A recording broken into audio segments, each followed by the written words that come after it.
Hey guys, so I recently came back from my local Indian grocery store, and whenever I go into an Indian grocery store, I feel completely out of place. Indian food is definitely something that I enjoy eating a lot, but really I don't cook that often. And other than for like the dishes that I have at, you know, Indian restaurants like the tikka masala or the korma and like naan and whatnot, you know, just the normal stuff that I order, I don't really know that many dishes, and I would love to definitely cook a lot more of these. So anyways, if you guys have any good recommendations on like different foods to try, different ingredients to try, definitely let me know, because I am totally game, even though sometimes it's a little bit overwhelming when you go there. Here is my table of stuff, and okay, let's start off with dessert first, because I was super excited to get these. I had wanted to get them for a couple of times now, but I was worried about, you know, how they would taste and whether it would be a little too sweet or not. So these are, and I'm probably pronouncing it wrong, but Ajwan Papdis,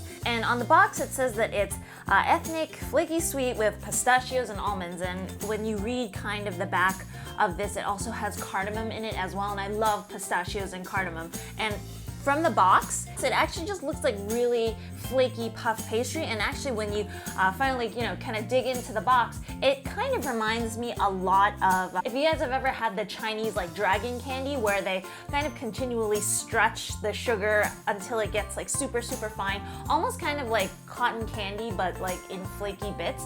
That's kind of how this is. And it also reminds me of, if you guys have ever heard of Persian fairy floss, and so this kind of reminds me of that. And it's just, when you bite in, it is super flaky, but because it is a sweet and it's sugary, it kind of melts right into your mouth, kind of like cotton candy. So I will say that this is a tad sweet for me. That's kind of my issue with a lot of the Indian desserts and the Indian sweets, is I find that it's just like overpowering with sugar.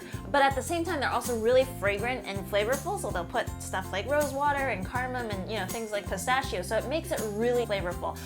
I personally would just dial down the sweetness just a tad, but I do recommend these if you guys are having guests over and maybe you put out a couple of the Indian sweets, because then that way you can try a little bit of everything and it won't seem too overly sweet. So I always end up getting naan at the Indian grocery store. One of the reasons is because for about $4 I get about 10 of them, so they do sell them at a cheaper rate, versus I think at the grocery store sometimes it's like 2 pieces of naan for like, you know, $3. So you definitely get a good deal here. But also the naan that they have at my Indian grocery store, somehow it doesn't have butter, or sometimes they'll use yogurt for naan as well, so there's no dairy in here. So that's, you know, something good for people who don't have dairy or whatnot.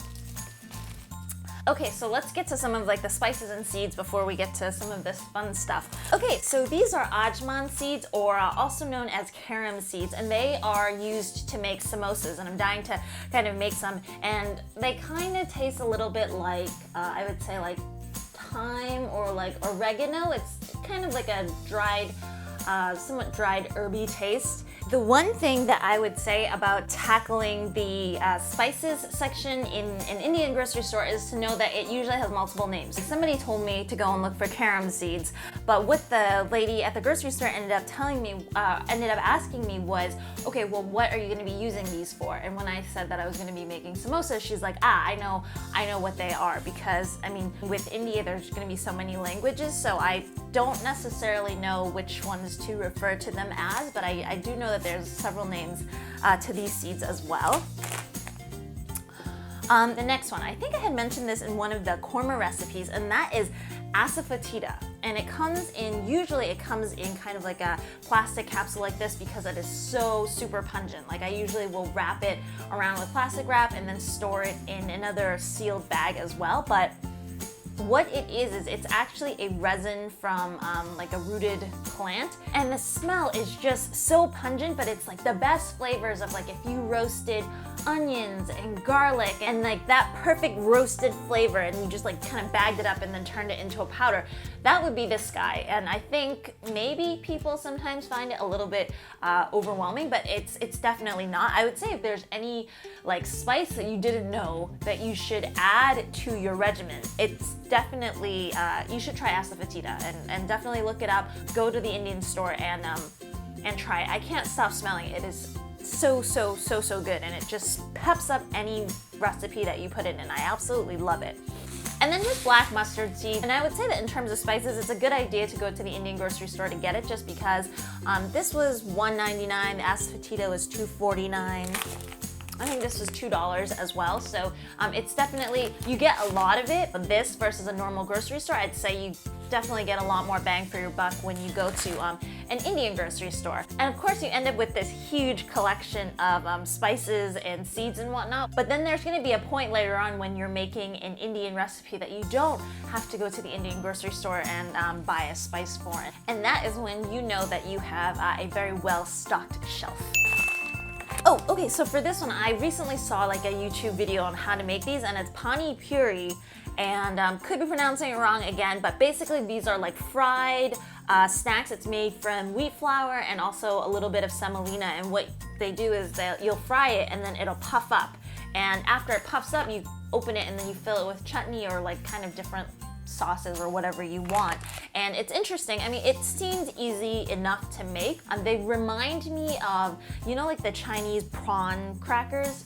Usually it'll come like dehydrated like this, and then you put it into some oil and it puffs up like that as well. So I'm very interested to try these. Okay, so this is graham flour, and I think I spent $4.99 on this. And what it basically is it's chickpea flour. So I believe that, let's see.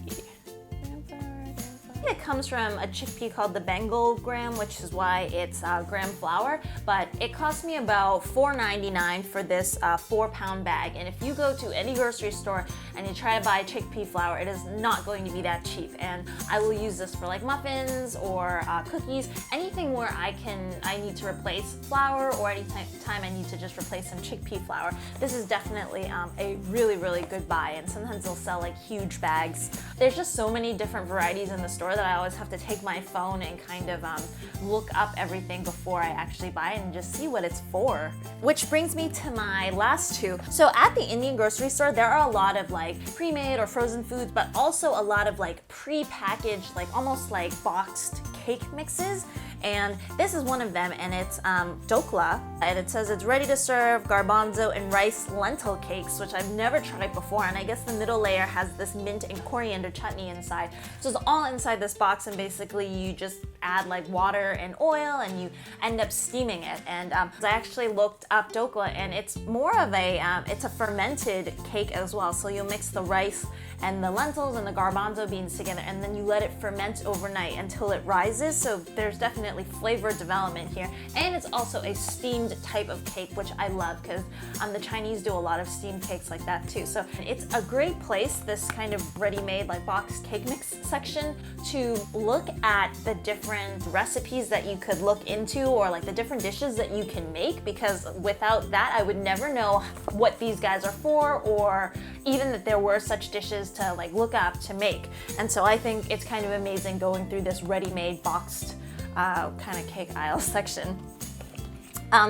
In addition, so this is the last one. So they had kind of a section for like the boxed cake or like breads or, you know, puffed fried items, but they also had a section for just near the spices section for ready-made spice kits for different things. It could be like paneer, buttered chicken, a ton of different items. And I ended up getting buttered chicken. And the reason that I got this, well, first thing is, sometimes if you're just starting off in Indian cooking, it can get completely overwhelming, the amount of spices that you need for a particular dish. Like sometimes it's like 10, 15 spices, and if you only have like 2 of them, you're gonna end up spending a lot of money to really get the rest, and you don't know if it tastes good yet. So this is kind of a way around it, to go to this, it was near the spice aisle, but these kind of packaged spices for a particular dish. And the cool thing about butter chicken is, obviously I'm vegan, so I don't eat butter or chicken. But the good thing about this is all of the flavors of the butter chicken are there, and I am able to substitute for, you know, instead of the butter, I could put in earth balance. Instead of the chicken, I could put in, you know, little soy chunks instead, and you know, put in like a vegan yogurt as well, and to just try out how that mix would be before I, you know, commit a full recipe on it. I can see whether butter chicken is good or not, but also I can have butter chicken without committing too much and just making a couple of really quick and easy substitutes. And I think that that's definitely kind of the way to go to introduce yourself to this type of cooking, to this type of cuisine that requires really like so many spices. Anyways guys, I hope you enjoyed and learned a ton from this haul. I know I definitely learned a ton as well. Like anytime I go to the Indian grocery store, I'm always kind of researching and looking at the ingredients, but also the types of recipes that I can be doing in the future, and I hope to be doing a lot more of those. If you guys have any recommendations on, you know, foods and ingredients that I should be trying, doesn't have to be vegan, let me know in the comments down below, and I will see you guys again next time. Bye!